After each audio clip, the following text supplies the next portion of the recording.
Do Americans really want war with Venezuela? This is something that we as the American people really need to come to an answer. Not the commentators, not the people in suits, not the people who've never smelt gunpowder, not people who've never cracked the breech on a howitzer, but the actual American people.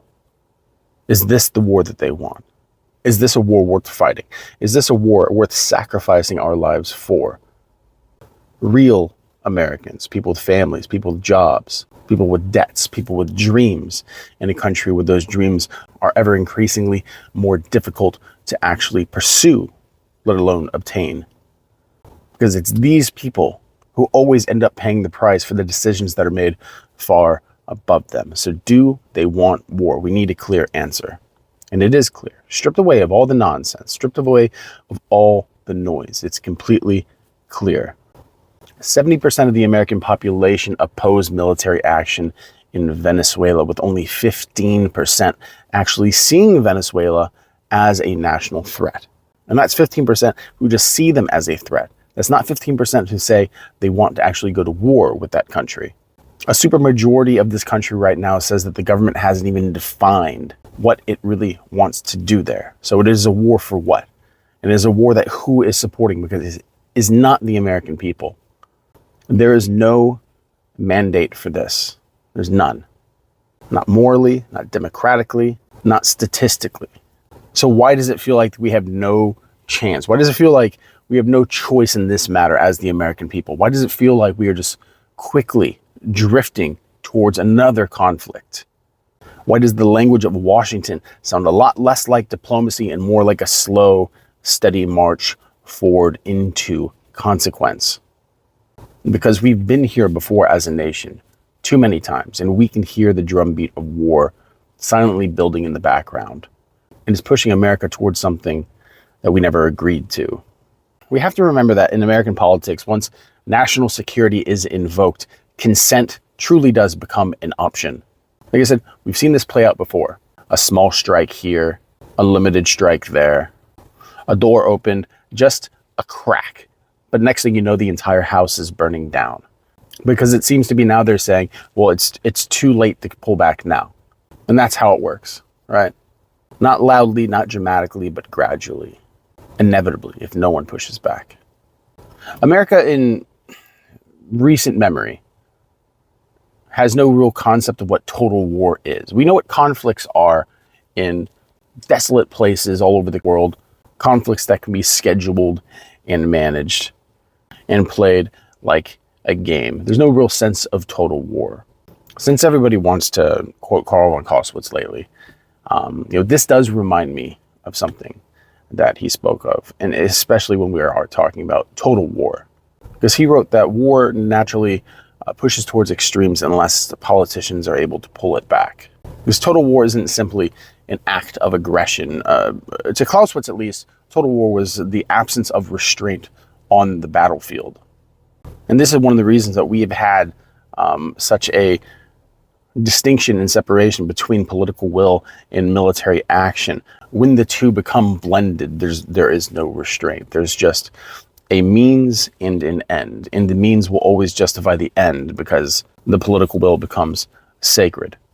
So when we listen to the rhetoric today, closing airspace, drug terror networks, regime illegitimacy, preemptive action, these phrases don't belong to limited conflict. They belong to the language of escalation. And this is something that we've witnessed over the past several decades. And if you're older, you've witnessed it again and again and again as America's war cycle has begun, ended, and restarted again and again. Like I said, this is the language of escalation. This is the language of commitment. This is the language of entanglement. War without breaks and war without boundaries may seem like the smart way to approach a conflict. And yes, I mean, if you're looking for the destruction of your enemy, but not actually defining who that enemy is, then yes, it would be the smart thing. But an army in action without any kind of restraint, the next thing is war crimes. And that's something that we are obviously seeing on the news right now. And it's not really even begun. When restraint goes away, morality also goes away. It is just the means. In the end, war becomes destiny. We talk about the fog of war. in the military. And this is something that is clearly defined, and the definition is thrown around a lot lately. But let it be clear that fog of war is simply operational uncertainty. Soldiers, people on the ground, those who just have orders that they follow, dig this fighting pit, set up this machine gun, set up your intersecting fields of fire, engage, move forward, engage, move forward. Uncertainty is built into that. But leaders must not create that kind of uncertainty on purpose.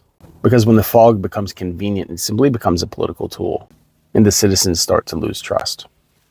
And trust is paramount in the entire operation, especially when it comes between the military and the citizenry. If mistakes happen because of uncertainty, and mistakes are always bound to happen, a mistake has to be done because of the war, and not because the war happened to justify the mistakes that happened.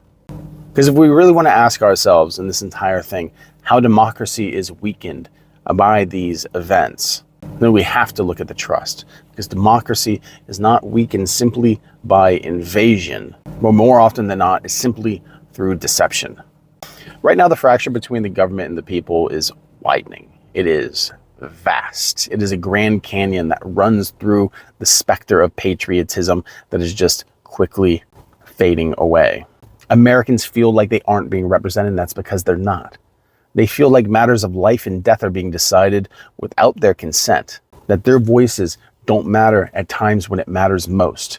And it matters most when it involves their sons and daughters going to war. There is no transparency in this entire thing, and it's good to see that there is going to be some accountability. Pete Hegseth and the Admiral that were involved in the double tapping of that boat, hopefully there's going to be some accountability, because there has to be, because the international call is being made, because it is an upfront and obvious horror that's been done. A war crime in the open, a war crime that's usually a textbook example of a war crime. But even though the entire world looks at it and says, this is what it is, what do we get? A silence that replaces an explanation, right? Muddying the waters. Secrecy replaces debate, because we just can't understand, because we're not wearing the uniform. Some of us did. But when we see executive action overthrow public consent, then we have a problem. Do Americans want war with Venezuela? No. Every action that drives us forward towards that point is protested again and again by the American people. Only 15% say yes. Does America drive itself into war, into another quagmire that's certain to be a quagmire? When you have no clearly defined enemy, when you have not painted a picture of what war looks like or what victory looks like, how can a war be waged? How can a strategy be set up? Unless you're looking for just the total destruction or the complete surrender of your enemy.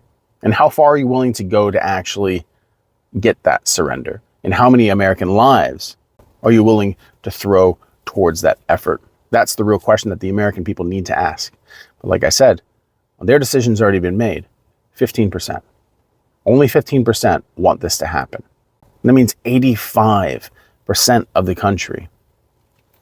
85% of America either say no or just simply aren't sure. But people who are simply unsure generally aren't going to launch themselves into a life or death scenario. They're going to see sanity. And the people need to put their foot down on this one. Because when the government stops looking for consent from the people, war becomes all too easy. Because the human cost belongs to someone else. And we can bloviate and we can tear apart the historical parallels between Venezuela and Iraq, Afghanistan, and Vietnam. And how these promised quick conflicts would be met out with fast resolutions and fast results. But we all know how that went. Prolonged war, decades in some cases. And this would be no different. And I know it'll be the exact same thing, because they're saying the same thing that they say every time, which is that this time it will be different. In and out. This is the land of the free, apparently. It's what we were told as kids. It's what they beat into us. But are we free? What is freedom? Philosophically, what is freedom? Is freedom just absence of chains, or is it the possession and sacred respect of choice? Is freedom the ability to decide what war we're going to get involved in, or is freedom simply just following orders? If this war is fought, it's fought in our name, in America's name. And when 85% either don't know or oppose, then it's not being fought in our name. Our assets are being used, our lives are being used. America's reputation is being used, but America's consent is not being used. A nation stays free, not by conquering others, but simply by being honest with itself. You cannot outsource freedom. You cannot subcontract consciousness. If this is the land of the free, then it needs to remain the land of the free. And if it's not, it needs to be taken back. Because a war conducted in secrecy is not a war that is consented to by the people. It is not the defense of freedom. It is simply the evidence that freedom is slipping away or has slipped away. As everyone who watches this channel knows, that I am a big lover of Greek history and Greek culture. And the Greeks used to have a saying that when a nation goes to war, democracy must guard its soul twice. Once from the enemy and once from within. This is always going to come back to morality for me when we discuss this conflict with Venezuela, because the answer is quite obvious to the question being asked at the beginning. Do Americans want to go to war? The answer is a resounding no. 85% are either uncertain to say no. I have to say it again and again and again so it's beaten into your brain, so that when anyone confronts you and says, you're not a patriot, you don't support the troops, understand that 85% of the country says no in one way or another. If you're not for war, you are against war. And the American people at this point, with that kind of disapproval rating, they are against it. So it simply has to come down to morality, the core morality of this decision that's being made. Because the decision that's being made is in immoral hands, and we are not an immoral people. We have to talk about the Americans who would actually fight this war, because they would be the ones who would say no. Because if this thing devolves and becomes a protracted event, as they typically do, where are these numbers going to come from when 85% say no? Where are you going to get the numbers to fight for that quagmire? And who are they going to be? Because it's going to be the American people who fights this war. It's going to be our sons and daughters, our brothers, our sisters, our fathers and mothers. But the Americans who would fight this war are the same Americans who feel neglected at home. People working 2 jobs just to stay afloat. People drowning in debt. People without health care. People without stability. People without dignity. They're the ones who'd be digging the trenches. So let's ask a difficult question here, because difficult questions in this situation need to be asked. If American life isn't valued at home, if it's neglected at home, why should it be sacrificed abroad? Why should the forgotten fight for the forgetful? Why should the neglected die for the negligent? No nation on this planet has the right, no moral right, to demand the sacrifice from people it refuses to care for. So again, I return to the question that we began with to end. Do Americans want to go to war with Venezuela? No. A simple no, a clear no, a resounding no, a popular no. But the deeper question is, why is the path of war being cleared? If it doesn't benefit the American people, then who does it benefit? Because for the American people, they don't benefit from this. And if freedom means anything in any country, it should at least mean the right to say no. Not in our name, not without a reason worthy of the kind of cost that war brings. Because if the life of an American isn't even worth anything in their own country, then why should they sacrifice it for the same country that neglects them? If we lose the courage to ask the questions, then we've already lost. And the American people are in danger of losing. But as the crimes of this administration, as the crimes of the military leaders right now compound, multiply, we see them in HD. We know that they're not video games. We know that they're not movies. We know that they're real. It's happening. Horrors are being done. Crimes are being done. Murder is being done in our name all over the world. There has to be an outrage of moral conscience in our country. The no needs to go beyond just the polls. It has to be through massive, widespread protest and disengagement. There are many ways to address this. The first thing we can do, obviously, is hold our politicians accountable for letting this get to the point to where it is now. But if they consent to it going any further, then remove them from office. Get people in there who need to be in there. As far as civil action goes, of course, there's always protest, but protest these days really don't feel like it does anything. I mean, we can disengage from the economy, but what does that matter if they can just print more money? What can the American people do? If you're drafted, you can go to Canada. You can try to escape. Because at some point, if this thing does escalate to the point that it would, because the Venezuelan people are very tough people. And people are always inclined to defend the country that is invaded, even if they don't like their country. If America gets invaded, the American people who have serious qualms with America itself would still fight against that invader for the most part. But it's a complicated thing, but it's incredibly simple. And we can't let ourselves overcomplicate it. It's a no. Do Americans want war with Venezuela? No, it is not. We can pontificate on it more and more and more. We can expound on the subjects more and more and more. We can go over the definition of terms that were written by Prussian field marshals and generals hundreds of years ago, but the answer is still simple. No. The American people say no. No to war. No to war with Venezuela. No to giving more military might and military power to an administration who uses it on its own people. The American people are tired of sending their sons and daughters off to wars for corporations, and that's exactly what this war would be. It is out in the open that the biggest advantage that America has to winning this war would be what? Access to more oil. Another war for oil. The American people are done with it, and it's time to stop. And I'm glad to see so many veterans rising up right now saying no. Those who actually served during the war on terror standing up and say no. Even those who supported Donald Trump and voted for him 3 times are standing up on this occasion and saying no, because it is the right thing to do. It is the righteous thing to do. It is the moral thing to do. It is the only stance that is moral in a nation that is continuously amoral.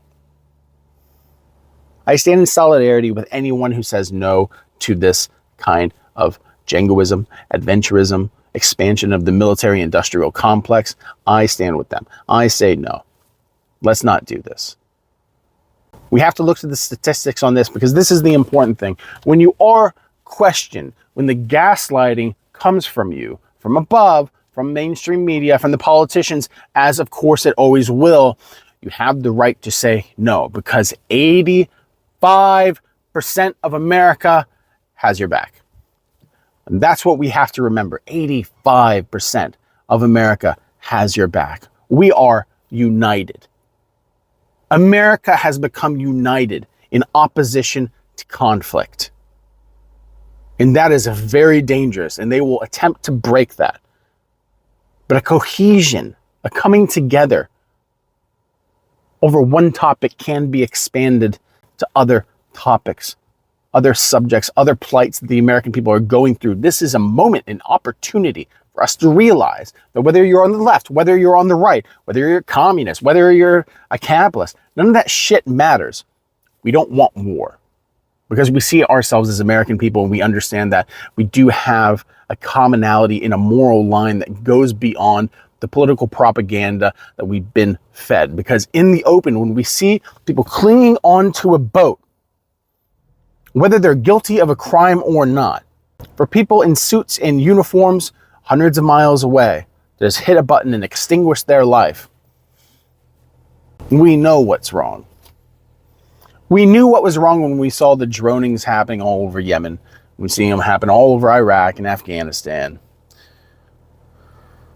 When we were quiet whenever the politicians mentioned collateral damage, but Americans are done with collateral damage. This isn't anything we want, but That's it, ladies and gentlemen. Have a good one.